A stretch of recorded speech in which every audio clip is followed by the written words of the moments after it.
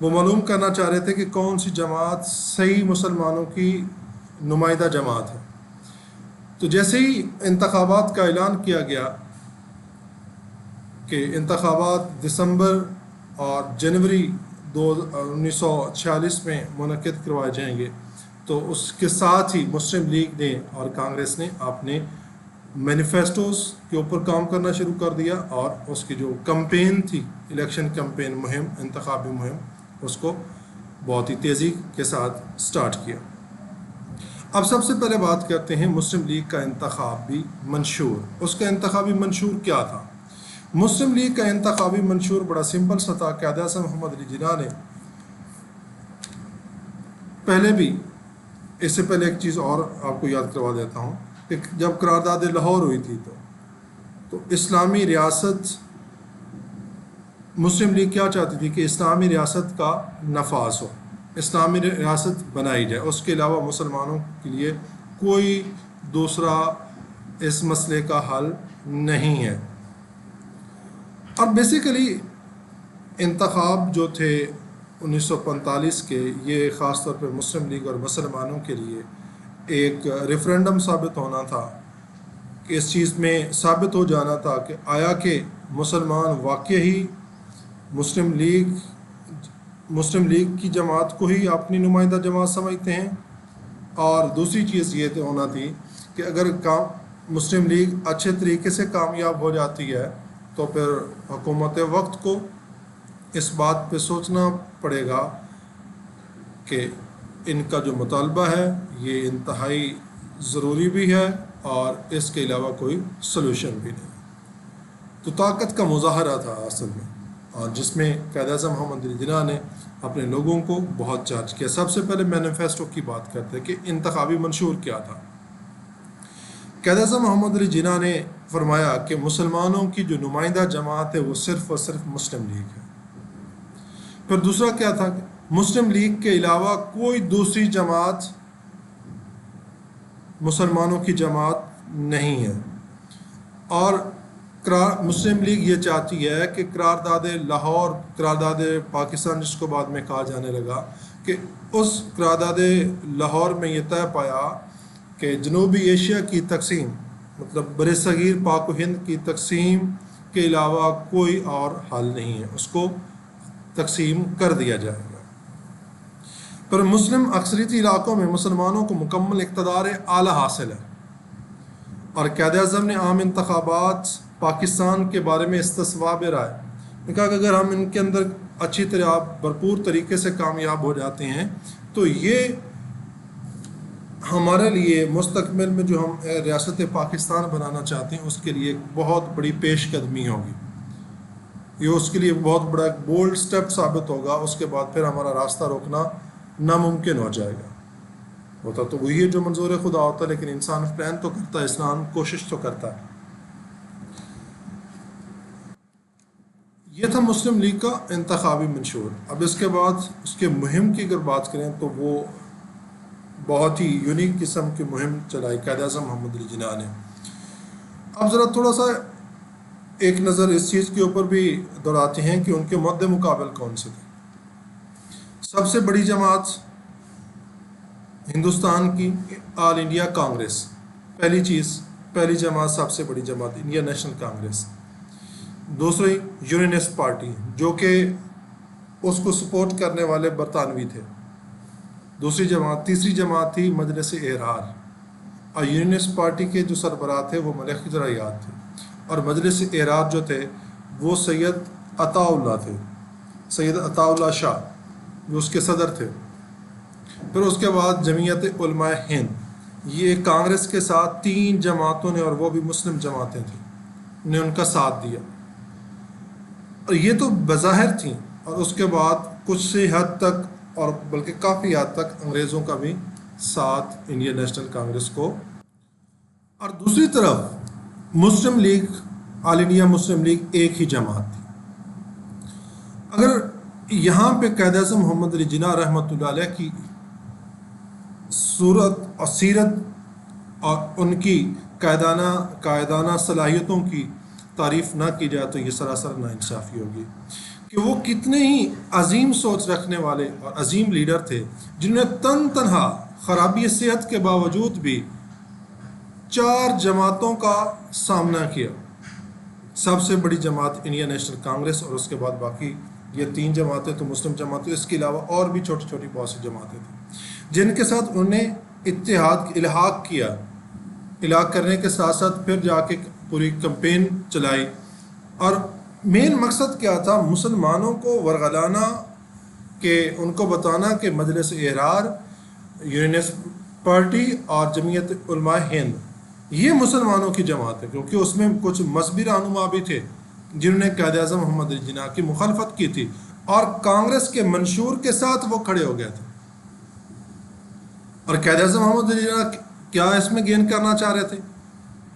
ان کا مقصد صرف اور صرف، ان کی محنت اور ان کی جو کاوشیں تھیں، وہ صرف اور صرف مسلمانوں کو الگ ایک آزاد اور خود مختار ریاست دلوانا چاہتے تھے، جہاں وہ اپنی مرضی کے ساتھ اپنے منشور کے مطابق زندگیاں بسر کر سکیں۔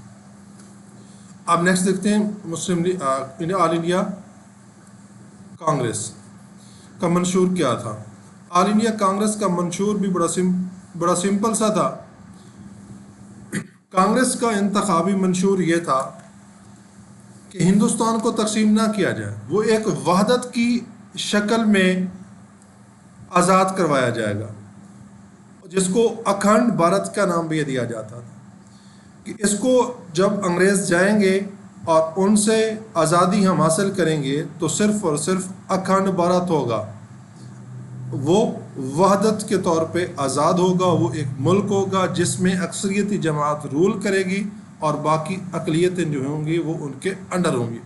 وہ ظلم کی چکی میں اور پیسنا چاہتے تھے مسلمانوں کو، اور اس کے ساتھ ساتھ باقی جو اقلیتی جماعتیں تھیں۔ نمبر 2 پوائنٹ کیا تھا؟ کانگریس تمام ہندوستانی کی نمائندہ جماعت ہے۔ وہ پھر بیوقوف بنانا چاہ رہے تھے کہ تھی تو واقعی تمام ہندوستانیوں کی نمائندہ جماعت، جو کہ ایم اے ہیوم نے، انگریز نے 1885 کے اندر بنائی تھی، 1885 کے اندر اس کی اسٹیبلشمنٹ ہوئی تھی، اسٹیبل کیا گیا تھا، لیکن وہ بعد میں with the passage of time صرف اور صرف ہندوؤں کی جماعت بن کے رہ گئی تھی، اور اس میں کچھ مسلمان اور باقی اقلیتی برادریوں کے لوگوں کو بھی، پارٹیز کے لوگوں کو بھی اس میں شامل تو کیا گیا۔ وہ ان کا شامل کرنے کا مقصد صرف اور صرف اتنا تھا، جسٹ ٹو شو، کہ وہ شو پیس کے طور پہ مسلمانوں کو، مفتی ابوالکلام آزاد جیسے لوگوں کو ساتھ رکھا ہوا تھا، تاکہ ہم حکومت وقت کو اور باقی لوگوں کو بتا سکیں کہ نہیں، اصل جو جینون جماعت ہے ہندوستان کی، پاک و ہند کی، وہ کانگریس ہے، جس میں وہ مسلمانوں کی بھی نمائندہ جماعت ہے۔ مسلمان کانگریس کا نقطہ نظر سے متفق ہیں۔ اگر متفق ہوتے تو کیوں مسلم لیگ کا وجود کیوں آتا؟ مسلم لیگ کا قیام وجود میں کیوں آتا؟ اور مسلم لیگ آزادی کے لیے تحریک کیوں چلاتی؟ پھر نمبر 3 تھا، قومیں وطن سے بنتی ہیں، قوم کی بنیاد مذہب نہیں ہوتی۔ وہ کہتے ہیں کہ قومیں وطن سے بنتی ہیں، قوموں کی پہچان اس کا وطن بنتا ہے، مذہب سے نہیں۔ یہ ایک اور، کیونکہ مسلمان قوم کی پہچان نظریہ اسلام ہے، اور بہت حد تک انہوں نے ان کو ورگلانے کی کوشش کی اور لوگوں کو بیوقوف بنانے کی کوشش کی، بہت سے کارڈ کھیلے، جو کہ قائد اعظم محمد علی جناح کی بہترین لیڈرشپ کی بدولت اور اللہ تعالیٰ کی جو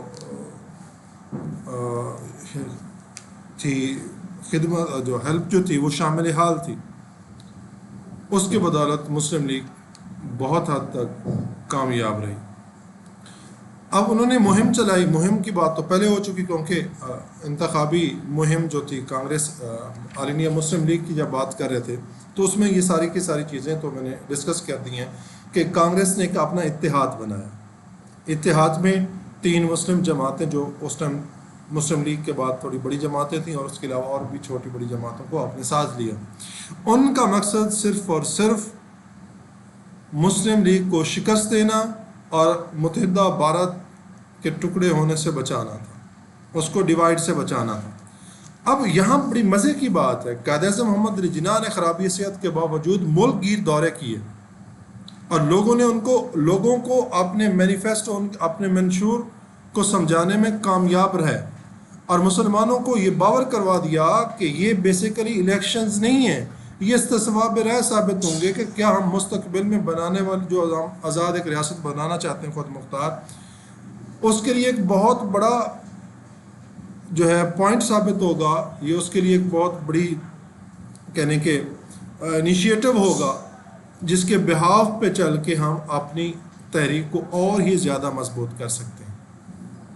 تو اس میں لوگوں کو شہر شہر کریا کریا گلی گلی جا کے مسلم طلباء اور طالبات اور نے بھی بہت بھرپور طریقے سے بڑھ چڑھ کے اس موومنٹ کے اندر حصہ لیا، اور اس کے ساتھ ساتھ بہت سی خواتین نے بھی اس کے اندر بھرپور کردار ادا کیا۔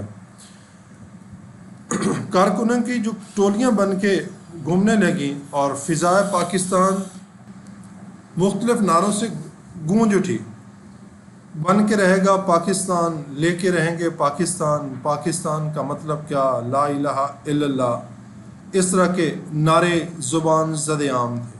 ہر آنے والا دن مسلم لیگ کے موقف کو مضبوط سے مضبوط تر بناتا گیا۔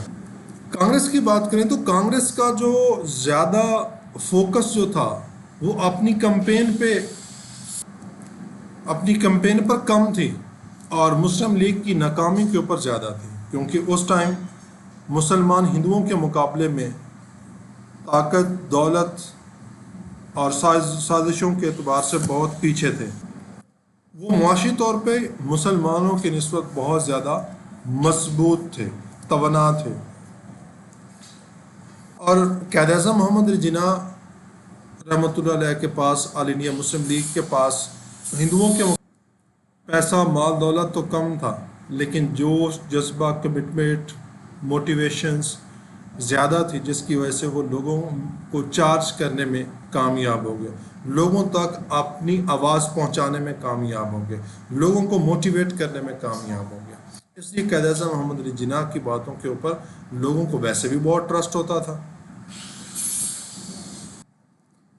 قائد اعظم محمد علی جناح نے اپنی عوام کو، اپنے لوگوں کو یہ بات باور کروائی کہ ڈو اور ڈائی بٹ نیور سے والا معاملہ ہی ہے۔ یہ ہمارے لیے ایک آخری موقع ہے، ہم اپنا مطالبہ جو ہے وہ بھی لوگوں کے سامنے پیش کر سکیں اور اپنے آپ کو مضبوط سے مضبوط تر پیش کر سکیں انتخابات کے ذریعے، ووٹ کے ذریعے۔ ان انتخابات میں جیتنا، ان لوگوں کو یہ بتایا کہ یہ بیسیکلی آزادی حاصل کرنے کے مترادف ہوگا۔ تو اب نیکسٹ پوائنٹ ہے نمبر 6، انتخابات کے نتائج، الیکشنز ریزلٹس۔ پہلے ہم مرکزی اسمبلی کے نتائج کو ڈسکس کرتے ہیں، اس کے بعد پھر صوبائی اسمبلی کے نتائج کو ڈسکس کریں گے۔ اب جیسا کہ آپ کے سامنے جو ہے وہ کچھ چیزیں، مٹیریل آپ کے سامنے ہے، یہ جو آپ اسکرین پہ آپ کو شو ہو رہے ہیں، یہ ڈائیگرامز جو ہیں یہ بیسیکلی مرکزی اسمبلی کے نتائج کو شو کر رہے ہیں۔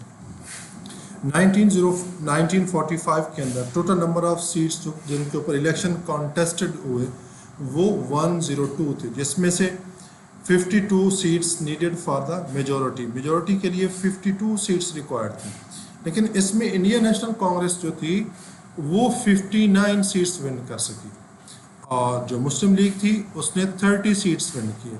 اب مسلم لیگ کا جو نتیجہ تھا الیکشنز یہ سیٹس کا، یہ 100% تھا۔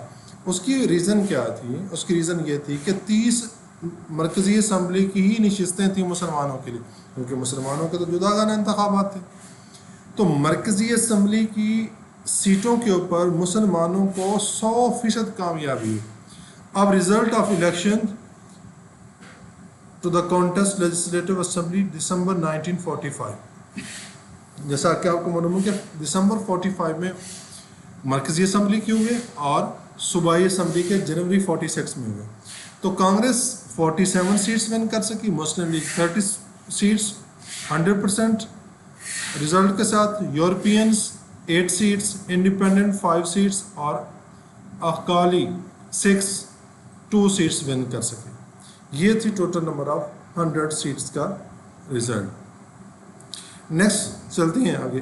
یہ جو میپ ہے آپ کو یہ شو کر رہا ہے کہ مسلمانوں نے کن ایریاز کے اندر سیٹیں ون کی. اب ان ایریاز کو آپ اچھی طرح دیکھ سکتے ہیں یہاں میپ کے ذریعے کہ یہ mostly parts of Punjab, some parts of KPK and WFP، پھر اس کے بعد سندھ میجر ایریا جو تھا سندھ کا، اور پھر اس کا جو آج کرنٹلی بھارت میں یہ ایریا ہے، یہ ایریا بھی مسلمانوں کی اکثریت کا ایریا تھا. پھر اس کے بعد یہاں پہ صوبہ بنگال جو تھا وہاں پہ مسلمانوں کی تعداد زیادہ تھی ہندوؤں کی نسبت، اور یہ وہ ایریاز تھے جہاں پہ مسلمانوں نے بہترین مقابلہ، کانٹے دار مقابلہ کرتے ہوئے، حالانکہ کانگریس نے اور باقی جو 4 جماعتیں تھیں انہوں نے مل کے آل انڈیا مسلم لیگ کے خلاف اپنے مشترکہ کینڈیڈیٹ کھڑے کیے، کیونکہ مسلمانوں کے مقابلے میں مسلمان ہونا تھا. لیکن اس کے باوجود بھی آل انڈیا مسلم لیگ کے جو مسلمان کینڈیڈیٹ تھے ان کو واضح کامیابی ملی جنرل اسمبلی کے. آپ پروونشل اسمبلیز کی بات کرتے ہیں تو آگے چلتے ہیں دوسری سلائڈ پہ. یہ تھی پروونشل اسمبلیز کے رزلٹ. اچھا اسٹوڈنٹس، یہاں پہ تھوڑا سا کنٹرڈکشن بھی ہے. اگر بک کو اگر دیکھیں گے تو اس کے اندر بک کے اندر صرف نیشنل اسمبلی کی سیٹس کو ہی شو کیا گیا، پروونشل اسمبلی کی سیٹس کو ڈسکس نہیں کیا گیا. اب اس چیز میں جتنی بھی آپ بکس اور ڈفرینٹ چیزیں آپ سرچ کرو گے تو اس میں اس کا جو ڈیٹا ہے وہ ڈفرینٹ ہے، نمبر آف سیٹس ڈفرینٹ آپ کو دیکھنے کو ملے گی. کہیں پہ ٹوٹل نمبر آف سیٹس جو تھیں وہ